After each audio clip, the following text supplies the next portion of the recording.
Joe Sullivan with the Laguna Mountain Volunteers, and we help the Forest Service up here take care of this recreational area.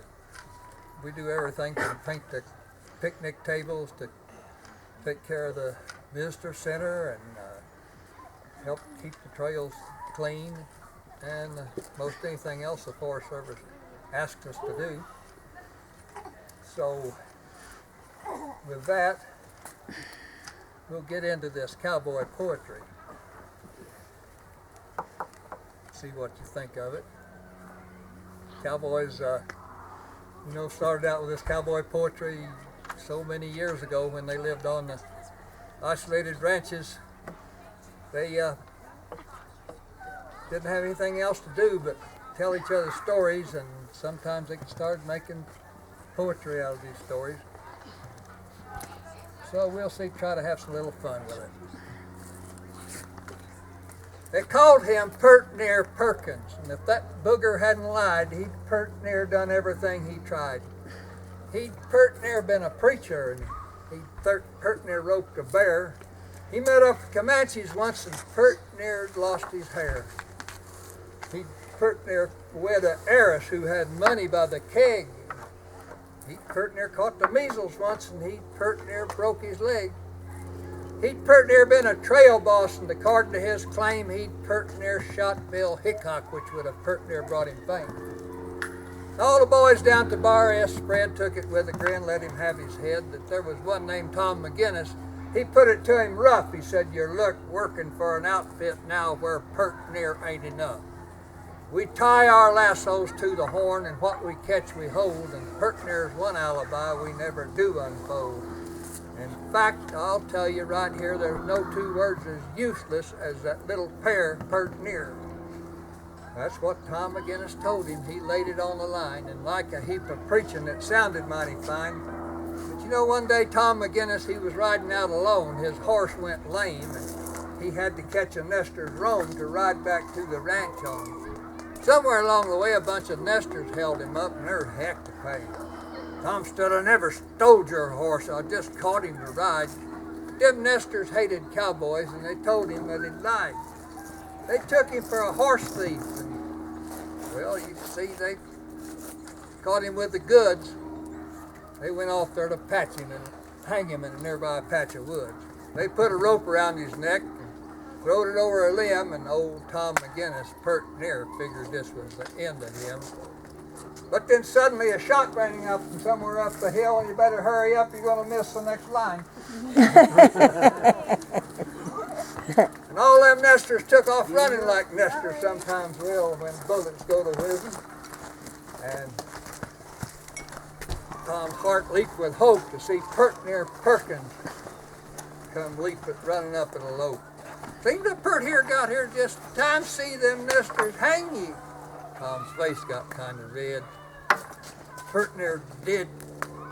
Pert near grinned. Pert near had me strung. In fact, you're looking at a cowboy that's pert near been hung. One that's changed his mind, for no words ever said sound half as sweet as pert near when you've just been pert near dead. Honey, can you move over here? I'm filming right there. Okay. Well, this is named Typical, and it's pretty typical. Out on a cliff's edge, further he'd ever been before, he sat dangling with his legs high above the valley floor. He was lost in thought at the grandeur of it all when a gust of wind unseated him and he began to fall. Why, it was a drastic situation. He dare not think slow, 'cause certain death waited in them craggy rocks below. So he called upon a friend, the only one he could, the one we all forget about when things are going good. He said, "Oh Lord, if you'll help me now, I'll change my sinful ways. I'll be good all my days. I'll quit the booze and cigarettes. I'll help my loving wife. I'll do things with my children. I'm going to turn around my life. I'll work to help the needy. I promise to repent." And just then, a tree limb caught his coat and stopped his fast descent. So while hanging there on this tree limb that grew on a rocky shelf. He looked skyward. He says, "Well, now, never mind. I handled it myself."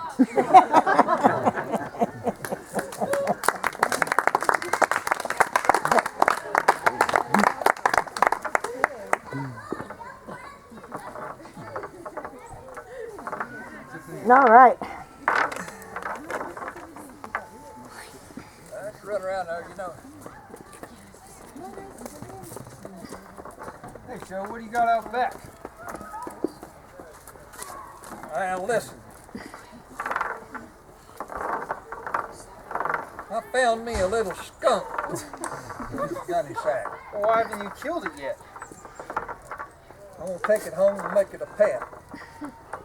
Well, Joe, that notion sounds swell, but what about that awful smell?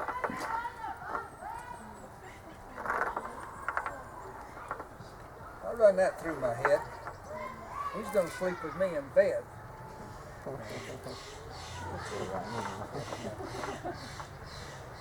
Joe, that notion sounds swell, but what about that awful smell? That don't worry me a bit. This little old skunk's gonna get used to it.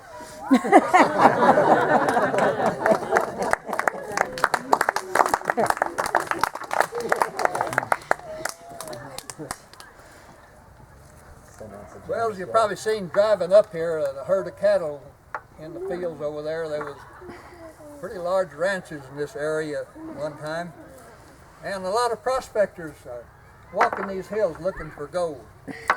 Sometimes they didn't get along too good with each other. He walked out of the canyon late autumn in the snow. The old prospector was loaded, moving slow. He'd buttoned high his collar and his hat was stuck down like glue. And he was walking to Julian just 'cause he wanted to. He was chewing a twist of something that'd surely curl your hair, and his long beard matched his steel gray eyes with their penetrating stare. He moved with calm demeanor, seemed fearless through and through, and well, like I said, he was on his way to Julian just 'cause he wanted to. His mule was short and wiry, his face was long and sad, and he had a way of traveling just like his owner had. They seemed to stick together, their partnership was true, and they was both hoofing it to Julian 'cause they wanted to. Now when they got into Julian, a bunch of cowboys had gathered round. They'd just finished the fall roundup and they was shooting up the town. When they seen that old prospector, they figured what they'd do. They just rode up there and circled around him just 'cause they wanted to. One cowboy asked the prospector if he'd ever learned to dance. "No," he said real cautious, "I've never had the chance." This cowboy pulled his 6-gun. He said, "I'm up to teaching you." And he danced that night in Julian just as if he'd wanted to. Yes, he danced and dodged them bullets just like a jumping jack until he counted 6, then he ceased. Stepped quickly to his pack, held a shotgun in his hand. His voice came calm and cool. He said, "Let me ask you something, Sonny. Have you ever kissed a mule?" Well, this cowboy's face contorted as he pondered his disgrace, and he looked with consternation at that shotgun in his face. He cleared his throat, and voice came sharply through. He said, "No, I ain't never kissed no mule, but I've always wanted to."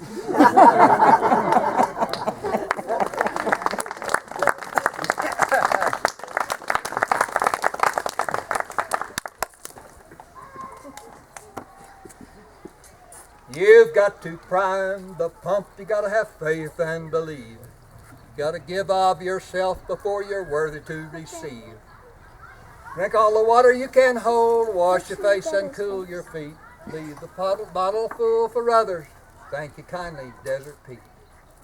Well, I was on my way to Buckskin, had to make a cattle run across this little cactus desert beneath that hard bargaining sun.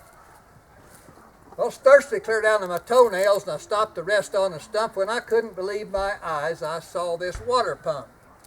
At first I took it to be a mirage that fool a thirsty man, and then I found this note stuck in a baking powder can. "This pump is old," the note began, "but she'll work, so give her a try. I just put a new sucker washer in, so you'll find the leather's dry. So you'll have to prime it first, pump that handle like there's a fire. Under a rock you'll find some rock. some water in a vinegar jar. Now there's just enough to prime it with, so don't go drinking first. Just pour it in, pump like heck, partner. You'll quench your thirst. Well, I found that water, and there was not a prettier sight in my eye, 'cause I was strong tempted to drink. That pump looked mighty dry. But the note went on, said, have faith, my friend, there's water down below. You gotta give to really get, and I'm the one who ought to know. So I poured it in and started pumping, and I heard the most beautiful sound, water splashing and gurgling from that pipe down in the ground. Took off my boots and drank my fill of that cool, refreshing treat. I thanked the Lord, I thanked that pump, and I thanked old Desert Pete. Well,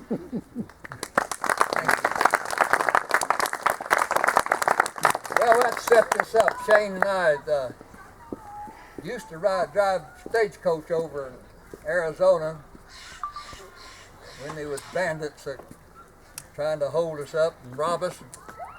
So we're heading to Yuma. You know, the stagecoach kind of bouncy. Shane, I got kind of uneasy. Look back there and see if anybody's following us. Yeah, way back there. It looks like someone's following us. Yeah, really? Well, shucks. How big is he? Well, oh, it looks about that big. Yeah, pretty small. Heck, big. Well, come on then. It's getting a little later, Shane. Check to see if that guy's following us. Yeah, he's still back there, but What does he look like? he's getting a little bit bigger. He's about this big now. Okay. Gone. Let's get to Yuma before dark. Yeah. Look back there and see if he's still following us. Well, God, he's right up on us. He's climbing on the stagecoach. What? He's climbing on the stagecoach. Turn around there and shoot him. Get, huh? I can't. Why not? I've known him since he was this big.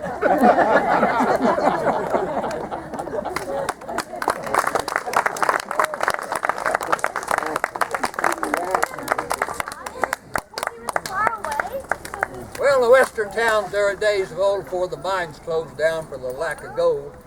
People seized the opportunity and built themselves a right smart community. They built them a schoolhouse where the R's were taught, and they built a church on the corner lot. They painted her white and built a steeple high to greet town folks as they walked by. They had them a sheriff, a judge, and a mayor, but they needed a preacher to keep things square, so they sent back east, as was the general rule, and hired him one fresh out of divinity school. Now on Sunday morning he'd come all dressed out to preach his sermon, whisper or shout. But when he stepped up to the podium, it was all too obvious that no one had come. Well, except there's one old cowboy in a pew back there in his Sunday shirt and his greased down hair. He just sat there watching the floor with an occasional glance back at the church house door. Time stood still for the longest while. The preacher coughed and faked a smile. He said, I guess we could try again next week, but emotion reigned. He could hardly speak. His demeanor was that of a scolded pup, and he turned to leave when old Jake spoke up. He said, now you hold on, preacher. This ain't your fault. Them church house doors ain't like a vault. There ain't no locks to keep folks out, and if you don't preach now, Satan's won about. If I was to haul me a whole load of hay, and just one cow showed, she'd get fed that day. Well, this preacher man the last few days have found it hard coping with Western ways, but somehow he's found his call in this profound man with a Western drawl. So he adjusted his collar and he stood up straight and he began to expound on the Golden Gate. He shocked himself at his own recall at the book he waved, chapter or verse and all. On God's almighty omnipotent power he preached upon for all an hour. And the wages of sin and Hades brim fire, and he didn't weaken and he didn't tire. He was a pacing and a shouting and a stomping the floor when he noticed old Jake weren't awake no more. That made him mad. He walked to the pew, he shook Jake's shoulder, said, hey, I'm not through. You're the one who told me about a cow getting fed. You might as well be home in bed. Well, that's right, preacher, about the things I told you. If I had me a load of hay, it'd still be true. That cow would get fed. That's the cowboy code. I wouldn't feed her the whole darn load.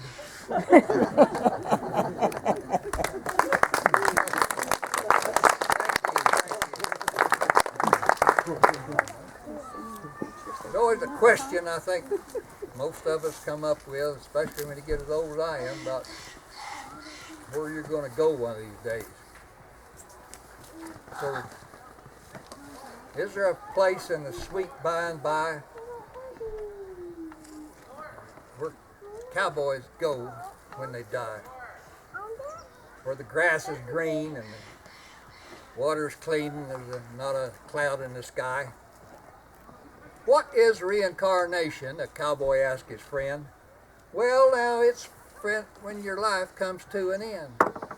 You see, they wash your neck and comb your hair and clean your fingernails and put you in a padded box far away from life's travails. You and the box go in a hole that's dug into the ground, and reincarnation begins when you placed beneath the mound. Because the box melts down just like the clods and you're inside, and then you're just beginning your transformation ride. Pretty soon some rain's going to come fall upon the ground, and there on your lonely grave a little flower is found. Say a horse should wander by and graze upon this flower that once was you but is now a vegetated bower. Well, that flower the horse ate up with all its other feed go to make fat and bone and muscles essential to the steed. Well, there's some that he can't use, and so it passes through. There it lays upon the ground, this thing that once was you. Say I should wander by and gaze upon the ground, and I wonder and ponder at this object that I found. Sure makes me think of reincarnation, of life and death and such. And I walk away concluding, well, old Slim, you didn't change that much.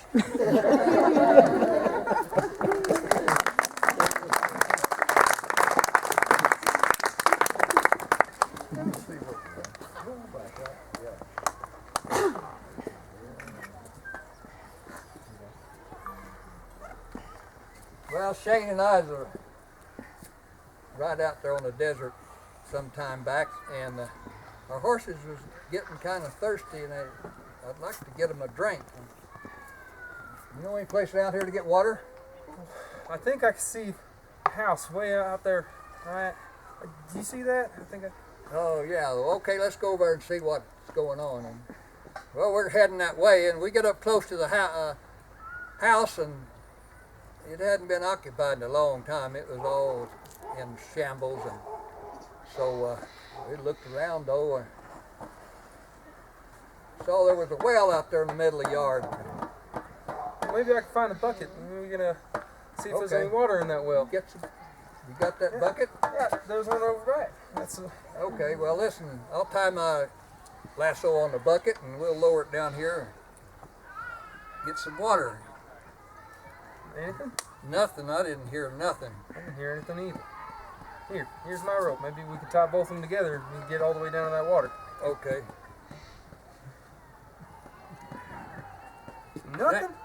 Shane, ain't nothing down there. This deep is this well's deep.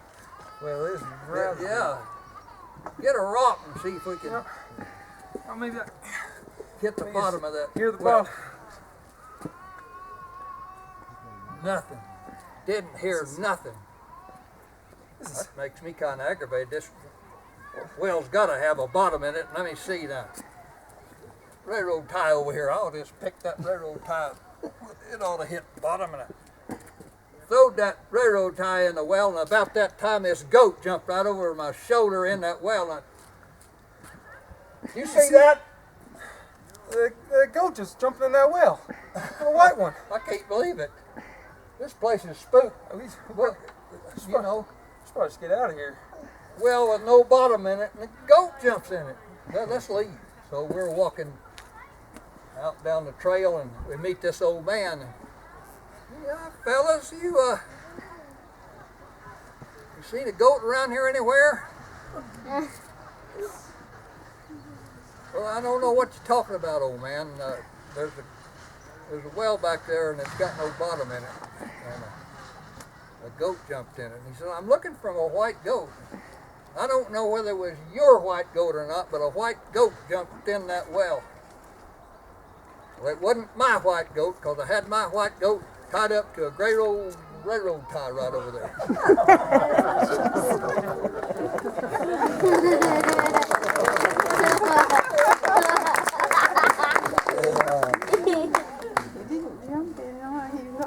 Well,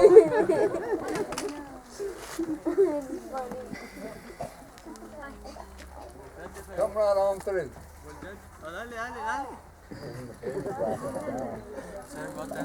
This is the second act.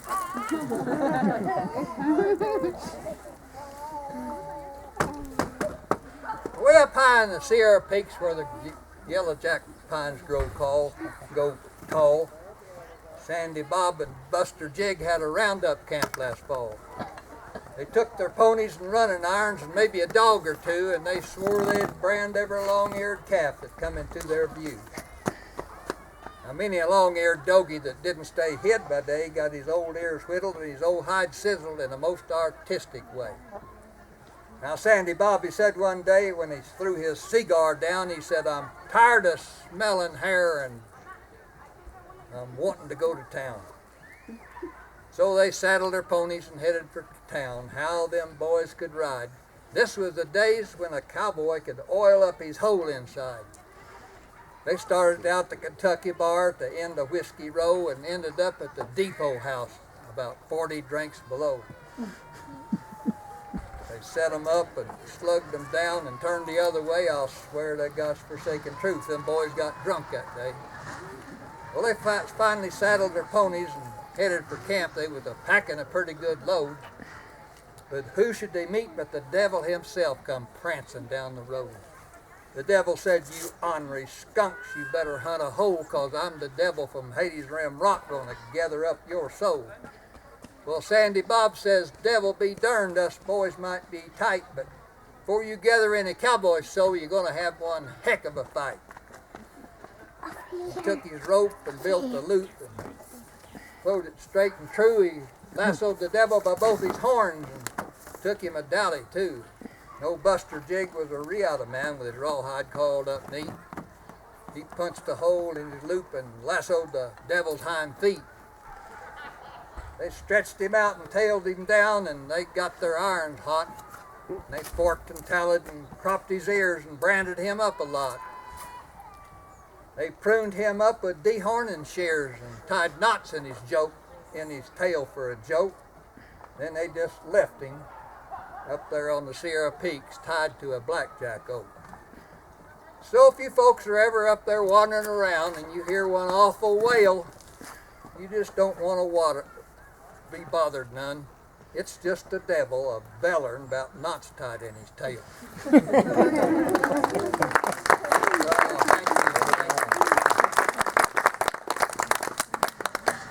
Well, I want to end this evening with something a little more serious and something I'm kind of proud about. One thing I'm proud of is that flag we've got sitting there. It represents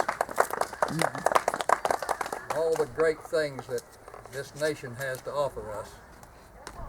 It represents the men and women throughout this whole world that's holding that flag up as a symbol of freedom. So I'd like to end the evening with this little poem. I rode into the Cowtown Courthouse Square, saw an old cowboy sitting on a bench over there. I went up and I said, your old courthouse is kind of run down. He just smiled and said, it'll do for our little town. I said, your flagpole is leaning quite a bit. That's a ragged old flag you got hanging from it. And he said, son, come over and have a seat. And I didn't sit down. And he said, Is this the first time you've been to our little town? I said, yes, sir, it is.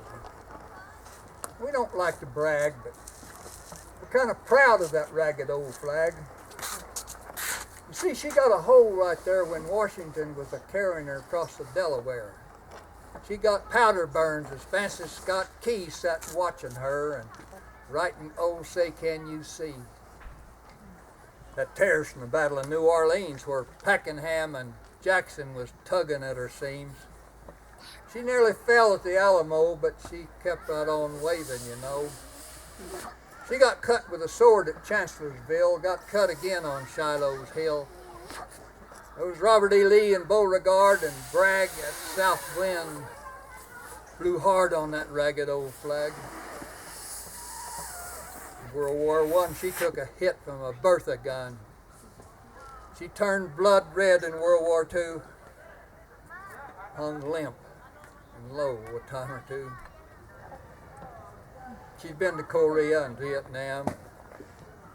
Now it's been the sands of Iraq and Afghanistan.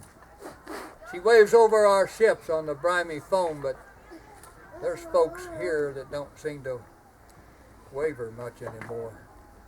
In her own good land, she's been burned and abused and criticized and refused. And the government for which she stands has had a scandal or two across the land.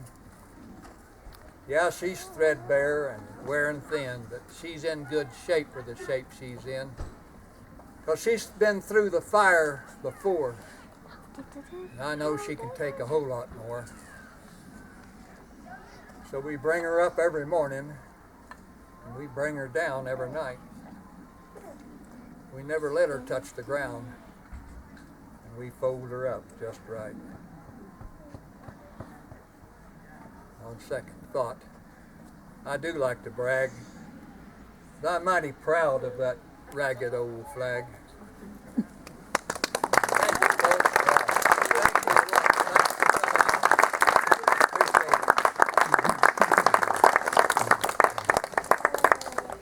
Thank